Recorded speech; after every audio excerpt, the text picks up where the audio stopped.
All right, so today's video, we're going to be watching a Plat 2 DPS on PC playing Widow, Freya, Tracer, and Cassidy. Hero bands were Wrecking Ball, Zenyatta, Ramatra, and on our favorite content map, Rialto. They say, this match still has me scratching my head. I dropped 43-6, completely out-fragging the enemy DPS who went 16-16 and 21-17. Yet somehow we still lost. Every fight felt like I was doing everything possible. Hitting shots, making plays, carrying momentum, and it still wasn't enough. I genuinely don't know what went wrong, which makes it the perfect game to break down. Was it positioning, ultimate economy, target focus? I need a fresh perspective because this one makes no sense on paper, and I want to find out how a game this insane was lost. All right, let's find out, see what happened, and we'll go from there. Pocketed Freya is already a good start, so for you that is.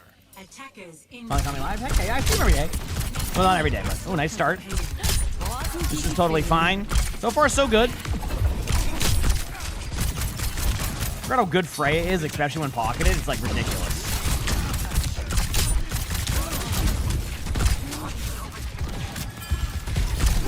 All right.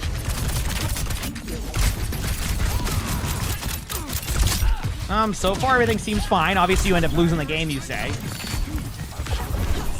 I don't even have anything like to add yet. I think you're doing fine here. Your position and fallback has been good.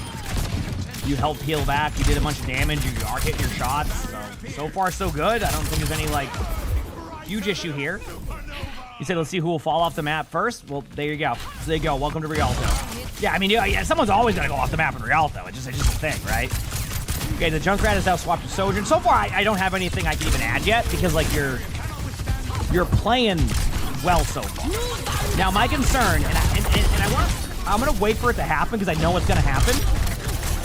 But then I'll explain what I was going to talk about. I just need to wait for it to happen in game to give a better example. Your team is doing great. That queen is surprisingly still up there. Yeah, I mean, you're doing great so far. But here's what might happen, and I'm just going to pause right now to talk about it. What happens a lot in games where your team is dominating is that the team starts to forget a team's ult usage, the way that you position, starts to taper off over time because you're dominating so hard and playing so well right away. Everything that you were doing that was working starts to, like, your team gets very overconfident there and starts to, like, makes more mistakes where that you normally wouldn't make that way. You start off the game, you're locked in, the game just started. You're playing corners, you're working together, you're using your ults. Then you start to lose a few more team fights because your Sigma, for example, might start to, like, shift away a little bit to the left and be more aggressive. How do I know this? Because I might be that Sigma player sometimes. Then you lose that one team fight, and then it kind of snowballs. And next thing you know, you're 43-6 and you lose the game. And a lot of that tends with always reset yourself after a team fight and play the same way consistently until they stop it, right? It's one of those, like, don't fix what isn't broken situations, and players will start to stray away from that good position. Also, stay consistent with what you're doing gameplay-wise. So we'll see if that happens, but I wanted to bring that up in case it did. I think that's a really big, like, moment to show in these type of games where you can't figure out why you're losing. But so far, your team's playing this fine. Sigma is giving up some of the space when need be because, like, you're just going to lose the map control, right? Okay, there's the ult. Now your team needs to back up. I mean, so far, truthfully, your team has played this very clean. You survived an initial beat engage, which recently I had to teach myself not to do beat engages, because I used to do it all the time with Lucio. It's good to do when, like, the ults make sense, but sometimes I do it too much. Like, your team has played this, especially for a Plat game, close to perfect. Obviously, I'm not going to be able to look at every play that's happening, but let's see what happens.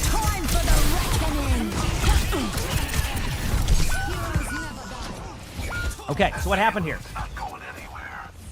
What happened here, chat? I can tell you what happened. Y'all forgot about their ultimates. You're playing so well as a team that you forgot that they had these ults, so you survived the initial push play when they went in there with that, but then you forgot about the rest of their ultimates, so you stood too close to them. It goes back to what I said earlier. Do you notice how you knew that you had, like, you knew they had these ultimates and your team's reaction was to play up close? That is what I'm talking about in that type of situation where your team is playing so well that you will forget about things like that where you're like, wait a second, they have a blade? If your team plays back there, that blade loses value because the Genji needs to get closer. That's how you get the Genji to do a long-range dash reset and do just a one-shot. Now you're on second point. What's the best thing you can do on second point? Settle. Don't snowball. Don't run in. Because if they win that team fight when there's one... So there's a really unique time and that happens here, and it's why you need to play it a little bit more clean. If they win the team fight, which they did because you played so far up here with the Genji, and the Genji bladed your team and won the team fight, you don't really have a second opportunity here. So what ends up happening is you get split spawned, you end up going out of here, and you have no real control. So the only real good play your team makes here that would really change the tide of this is to hit your whatever your interact key is and just go back from the spawn and reset going into second. Does that make sense? That would be the correct play because you're not going to be able to take the map control. You've already staggered out too much, so that's what your team should have done is just everybody reset, start back here, regroup. The cart will be not even here. The cart would be about here. And now you have a full team fight. Instead, your team doesn't do that. You start to get snowballed. You take these really bad engagements. And now you're down to one team fight on second. That's not going to set you up for a win. You know what I mean? So we'll see. It's only one team fight. If you lose this team fight, you lose the second that quickly. All time. Yeah. I would have ulted sooner when the Moira was together with them, but I can see why you waited. It did its job. It just could have been a little bit better. Yeah. And then your team didn't get on point. Yeah, I know. I already can see where your team lost this. This is exactly kind of what I expected to happen when you told me your scoreline. Like, you're 43-6, right? But, like, you survived that team fight. You know, you didn't get, like, let's say, 2 deaths right there, right? Because you would have normally had more team fights, so... You just survived a play from the other team.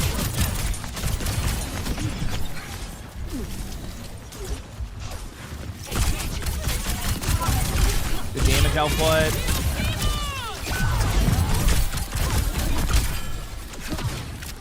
These aren't these team fights your team are taking. You haven't settled. Like you gotta remember, Overwatch is a team game. And it's why I always say, like, one of the best things you can do when you lose a team fight, I say I always can say, I think I've said it like twice. You just need to reset as 5, regroup, and then just win a team fight by stopping the snowball. And the snowball usually starts with your team just playing way, way too aggro after a lost team fight. Good output. That should give your team some opportunity to... Okay. Yeah, this is what... I need to point this out because I think you're playing very well, but like you got to remember, you do not need to be up in their face to hit these shots, right? You should be back here. You should not be the first to go down unless they overcommit to you. You can do the exact same thing you just did from this angle right here and play it safe and not go down there. You can be 43-6 all day long, but these are the moments right here that can change the game. But we'll see. I just see the ults they have. Genji hecked up. By the way, the Genji had to dash to your team. And what I mean by that is that's different from earlier where the Genji just got a free kill in front of him. All right, getting the pylon. All right, you're good. Nice retake. Moira apparently was hoping that she could play hide and seek on point and you wouldn't realize that. There you go. You finally settled them. Good job. You know, ever since somebody said that looks like baked beans, I don't know what to think on the tracer weapon there. Am I wrong? Aggro. This is. You want to know how your team loses? This right here. Wait, there's no reason to even leave the choke if you don't want to. If you're not, but if like okay, if you're playing against the Mei, the furthest you want to go is here. The main wall will lose value regardless. It doesn't matter if the main wall goes here. You're gonna lose value. Like you wanted to know like, hey, like how do we lose this game? Like that. Like it doesn't matter what your score line is. If you give them free opportunity to even have a chance here, that's a problem. And that's what your team just did. Like, you just went right into them. Like, going there to poke them is fine, but going to that choke specifically is not where you want to go. So hopefully your team's able to stop them, but, like, those plays are what can lose you games. Thankfully, your team ended up popping off with, truthfully, just a good sim wall, one of the better, like, ults for that, but those are the moments that are going to cause your team to struggle. So the humidity is 88% there today, so it's just raining. Like, this is fine as Tracer, right? Again, I don't know if you need to overcommit down to the low ground initially, but you're fine. I think your team, what's the ult? Nano, Ryan, they have Blade, a Ariel. On paper, Other team should, yeah, it's even. Because you can nano somebody then Valve, so it's even right now. It's pretty much a guaranteed res unless something miraculous happens. So this is an even team fight. This is going to be about just good target focus and good backline pressure. Backline pressure is solid by you. You're doing a good job here. There's a trade. Big slam alert. Moira's low. Not able to follow up on the kills, but they're all low enough. There's the res from the Valve. Yeah. Pretty much how I described this team fight being very even. Notice how that wasn't an easy team fight for either team? Looks like your team was able to clutch it, which was good. But you couldn't tell who was going to win that for a while. So your team holds. Again, I think getting to even this part of the map was preventable. You could have default hold on first. You just needed to recognize the ultimates they had left and play around that. Every time we saw their Genji have to dash further than just like right in front of them, Genji fell over. Point 2, your team never reset at all. At no point did your team reset. And even when you did get an advantage, no one communicated the point and didn't touch the point. That is literally it. Nice shot. Good start. I mean, that's a good start, I'd say. I'd say you kind of set your team up for a good first portion of the map right here. Except for your soldier. I don't know what happened to your soldier there, but here we go.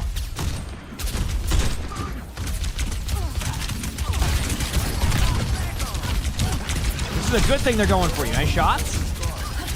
When D.Va flies to you, just fly up. Worked out. Your teammates are killing you. See, if I'm on D.Va, I'm never going to fly into you there because I'm going to wait for you to, like, I'm going to basically shoot at you and wait for you to have to go away. And then I'm going to fly to where you get pulled to. Or that's why I was like, you know, popping walls in front. But thankfully you know where the Mei is. So far, again, good start. Okay, now set up for the bridge. Don't have to be ridiculously over the top here with your play. You don't need to play super close. Okay. Card time.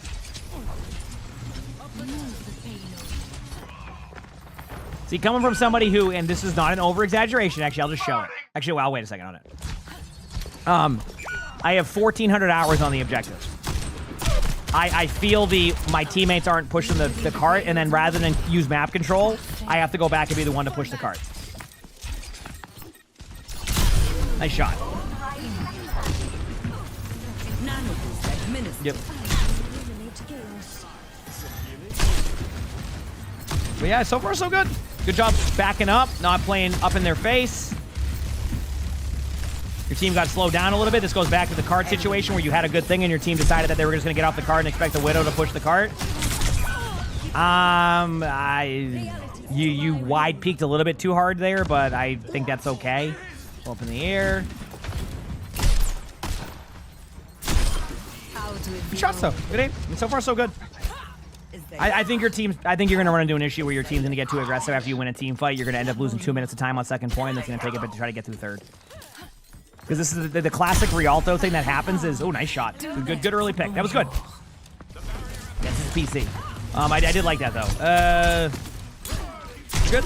Yeah, so far so good. Nice. I mean, I don't have anything bad to say about this gameplay here. I think I know what's going to happen though. I think it's going to come down to there's going to be a team fight that you lose, and when you lose this team fight on Rialto, which is why it was important your team won this earlier, it takes, next thing you know, the clock's a minute and a half, and you're like, holy crap, I feel like we're dominating. Why is there only a minute and a half? Some maps just have large travel times to the point, and you end up losing a lot more time than you expect. But so far, like, I don't know. We'll see. Now remember, did you see the Genji? How the difference between when a Genji has to go deep into your team to get a kill, the blades are way different, right? This is why earlier when I mentioned that the first point loss was very preventable, that's why I was like, yep, I knew that was going to happen. You're going to play too close and they're going to get an outplay. The Genji now, still might get a kill or two here, right? You never know with the Genji blade, but like the point I'm making, that was not a clean Genji blade, right? Like that Genji was not guaranteed to get kills. So.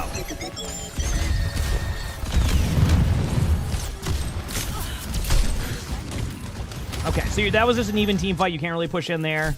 They had a good like pushback. They used most of their ultimates. You're gonna have to track. They have Kitsune, which means if they have Kitsune, which again, tracking ultimates is gonna be key, or at least having an idea what they have. You're not gonna want to position yourself like you have been recently, because if you play too aggressive into a Kitsune, you're gonna fall over right away, and the next thing you know, you're going back to spawn.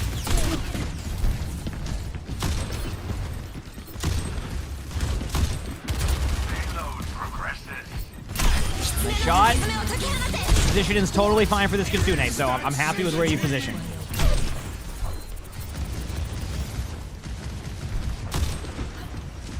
Sigma missed the ultimate. I know how that goes. More likely there was a pole in the way. Even still, good nano. Ooh, good counter nano by the Ana. That was really good. Yeah.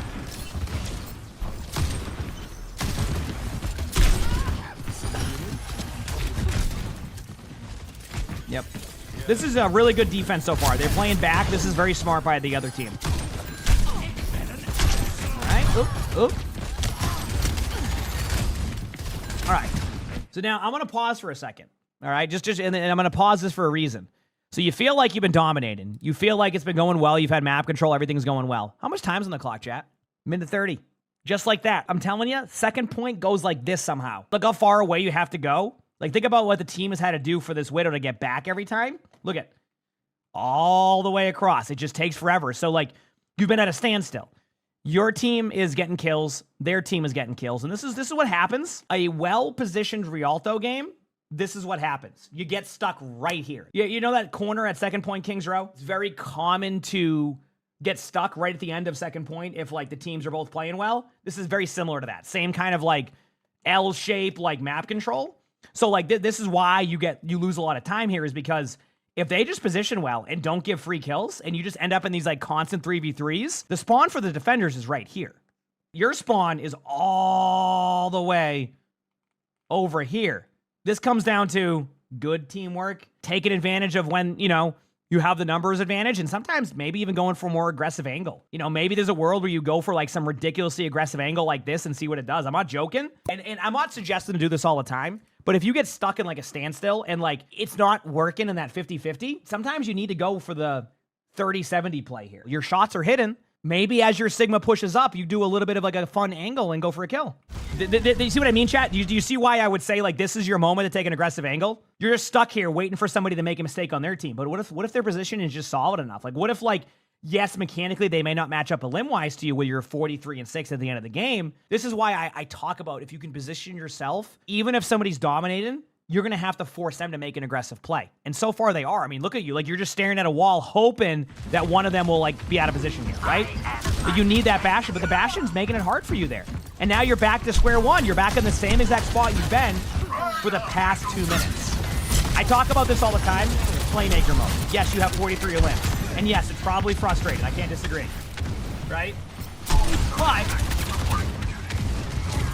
But like, I think that you've had more opportunity here to finish these like, team fights by being a little bit more aggressive. Around, like, safe angles, that is. That was just a feed by your Ryan. Can't do much about that. Now you're on pass.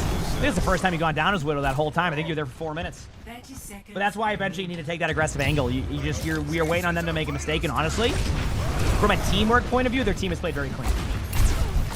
They're not getting the same impactful kills that you were getting, but they're winning team fights because of their ability to position better. I mean, your Ryan's down. I mean, like, now you're back to square one, and at no point have you really been able to get past here. So thankfully the Bastion might give you a free kill by position. No.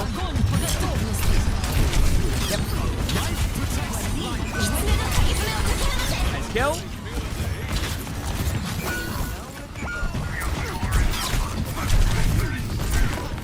Yep, and there you go. Lost again.